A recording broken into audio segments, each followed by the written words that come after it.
Bonjour Jérôme Béglé. Bonjour Sébastien. Aujourd'hui 15 août, c'est le 250e anniversaire de la naissance de Napoléon Bonaparte et vous vous intéressez ce matin à ce souvenir d'un empereur devenu au fil du temps un personnage éminemment politique. Éminemment politique et donc boudé par nos politiques. On ne commémore pas la flamboyante victoire d'Austerlitz alors que la défaite de Waterloo fait chaque année l'objet d'une reconstitution.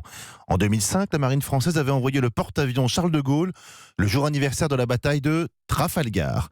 Encore un exemple du masochisme français. Bonaparte, né le 15 août 1769, a certes rédigé le Code civil, inspiré le règlement de la Comédie française, mis sur pied les préfets et la division administrative de la France, créé la Légion d'honneur, et j'en passe.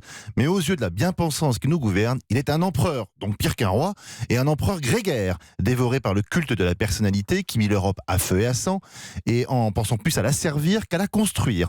Et en plus, c'est un tenant de l'ordre, de la grandeur de la France, des gros mots on vous dit. Mais heureusement, Napoléon Bonaparte est en train de sortir de son purgatoire. Vous voulez dire que le petit caporal va retrouver sa majesté ? Il va en tout cas retrouver sa place dans les manuels scolaires. Jusqu'à cette année, l'éducation nationale ne lui consacrait qu'une portion congrue. L'Empire était étudié en classe de seconde, mais en fin d'année. Si bien que beaucoup de professeurs faisaient carrément l'impasse sur ce pan entier de notre histoire.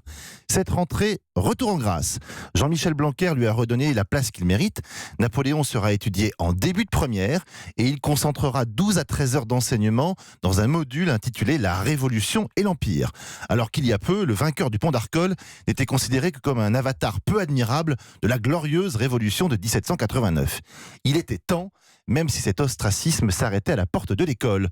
Depuis sa mort le 5 mai 1821, il a été publié plus de livres que de jours qui nous séparent de la disparition de l'empereur.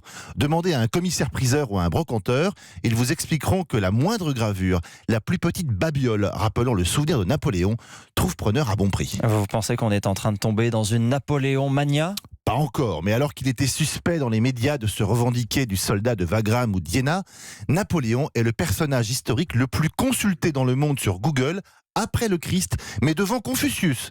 Serge Lama et Christian Clavier, qui sont des vedettes populaires, ont assis leur notoriété en l'incarnant sur scène ou au cinéma. Et comme souvent, c'est le général de Gaulle qui a le mieux compris ce que représentait ce héros très français. Ainsi, cette phrase rapportée par André Malraux dans Des chaînes qu'on abat, je cite donc de Gaulle, « Il a laissé la France plus petite qu'il ne l'avait trouvée, soit, mais une nation ne se définit pas ainsi. Pour la France, il devait exister. C'est un peu comme Versailles. Il fallait le faire, ne marchandons pas à la grandeur. »